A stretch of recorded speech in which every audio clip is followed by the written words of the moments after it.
বোনেরা হবেন যারা এখানে পুণ্যকর্ম সম্পাদন করার জন্য প্রস্তুত হয়েছে, আপনারা সহ 31 লোকভূমি থেকে শুরু করে কোটি শত সহস্র চক্রবালের সমস্ত সত্তাবনের সর্বাঙ্গীন রোগশোক ভয় অন্তরে ভদ্রব মুক্তি কামনা করে অনাগতে তৃষ্ণা কয় করে নির্বল ব্যহিত কামনায় আমার কুশল জনিত পুণ্য রাশি দান করছে। প্রত্যেকে উচ্চস্বরে সাধুবাদ প্রদান করুন।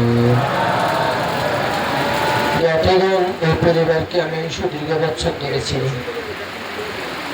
আমাদের উপাসিকা যিনি এখন বসে আছেন, বৃদ্ধ উপাসিকা নবরানী চৌধুরী মহোদয়া, ওনাকে আমি বহু বছর ধরে চিনি এবং ওনার পুত্রদয় বধূরা, ওনার কন্যারা এখানে এসেছেন, জামাতারার সাথে কথা হয়েছে, সবাইকে ভালো করে চিনি।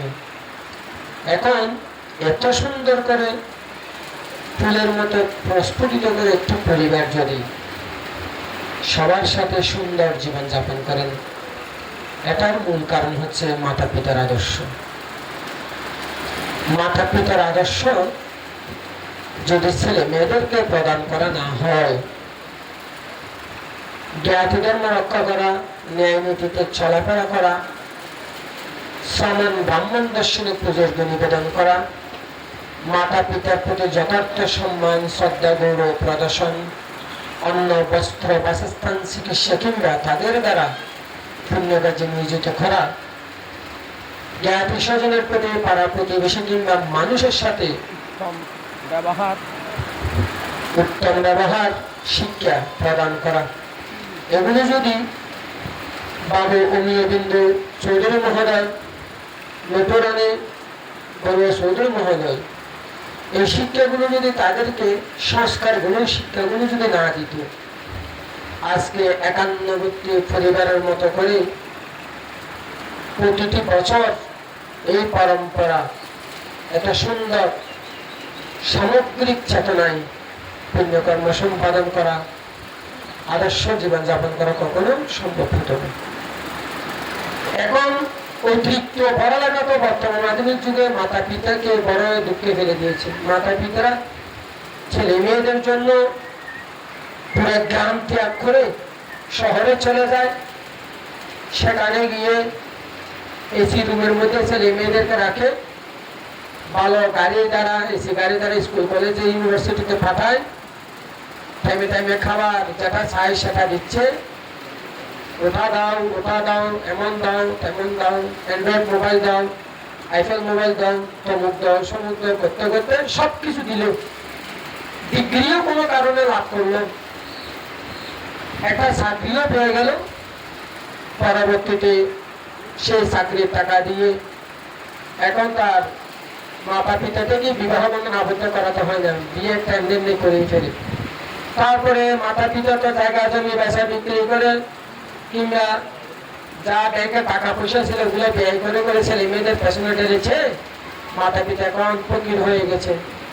আর ছেলেরা একটা প্রেম নিবেদন করে মেয়ে নিয়ে ঘুরে, আর মাতা পিতার মতো ভগবানের খোঁজ খবর রাখে না। এটার জন্য কিন্তু আমার মাতা পিতা দায়ী। কেন আপনি আপনার ছেলে মেয়েদেরকে এত কিছু ত্যাগ করলেন, আপনার খেয়াল রাখার জন্য, খোঁজ খবর রাখার জন্য আপনি আদর্শ শিক্ষা দিলেন না কেন, সংস্কারটা দিলেন না কেন? আপনারা তখনকার আজকে যারা বয়োবৃদ্ধ বসে আছেন, আপনাদের মাতা পিতারা তো এত উচ্চ শিক্ষিত ছিল না, তখন আপনাদেরকে উত্তম শিক্ষাটা দিয়েছিল,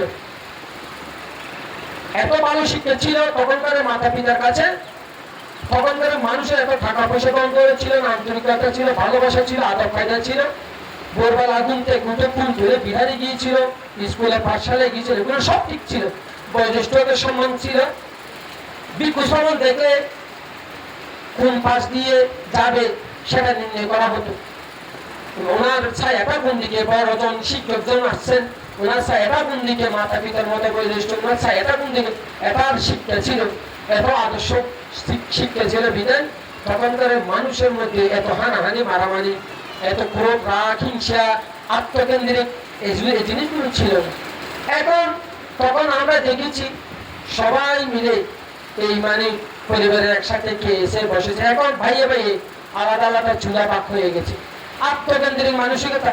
আপনার ঘরের মধ্যে মাছ মাংস দিয়ে ভাত খাচ্ছেন, আর আপনার ভাই যেন না জানে একেবারে চুরি চারি করে খাচ্ছেন, আরেকজনকে যদি একটু করে দিতে হয়।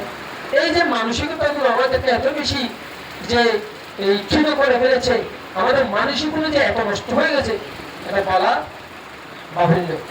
এই সেই অনুপাতে বর্তমান বড় সমাজের মধ্যে আপনারা দেখুন, প্রতিনিয়ত এই মানুষ যে পরিমাণ উশৃঙ্খলের চর্চা করছে, সে পরিমাণ যদি একটু ধর্ম চর্চা করত, নিজের ধর্ম কেন চর্চা, নিজের কথা দেবে, নিজেকে ভালো বাসছে না বিদায় নিজের ভালো চর্চাটা করছে না, যার ধরুন সেই কলুষতা নিজের পরিবার, নিজের সমাজ, নিজের সদ্যম জাতির কাছে গিয়ে তার বিশাল ব্যাপক ধারণ করেছে, যার কারণে আজকে আমরা কেউ সুখে থাকতে পারছি না। সুখ কেউ কাউকে দিতে পারে না জগতে, নিজের চিত্রের মধ্যে সুখ তৈরি করতে হয়। এই জন্য জ্ঞাতিমন্ডলীগণ ভগবান বুদ্ধের বাণীর মধ্যে কথা উল্লেখ আছে, মরণ স্মৃতি গাথার মধ্যে, আজকে যা পারো করো, কালকের আশা নাহি করো, জানো না কখন মরণ, করো স্মৃতি মরণ।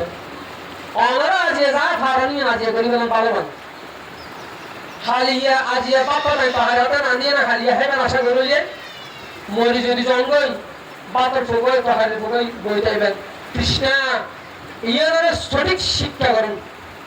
হালিয়া তো না করিবেন ভুল হতাই না বুঝছেন, আজ কোথায় যদি ফেটবরে ফেটা করে দিতে রস কোথায় একটা সুন্দর করতে পারুন না, মরি তো আজিও ঠিক দিতে রন অভাব পেতে তো মৃত্যু হতা কে হইতে পারে, আর যেহেতু মৃত্যু হতা হইতে পারে আর তো তাড়াতাড়ি এখন মরিতে হয়ে না, এখন সুন্দর করে অসুবিধা কি, ইয়ে না তারা আর উপকার হইবে দেয়, এই অন্য কিছু তার আর উপকার হইতে তা যে যা হোক, আজ উপাসিকা দীর্ঘকাল বাঁচি থাকুক, ওর পুত্র কন্যা নাতিপতি পুত্র বধূ পুত্র কন্যা বেচা মাথা বেগুন হলো, এইভাবে দীর্ঘকাল বাঁচি থাকে, আরো তোর মোহাম্মদ হলে মানব জীবন তৈরি করো।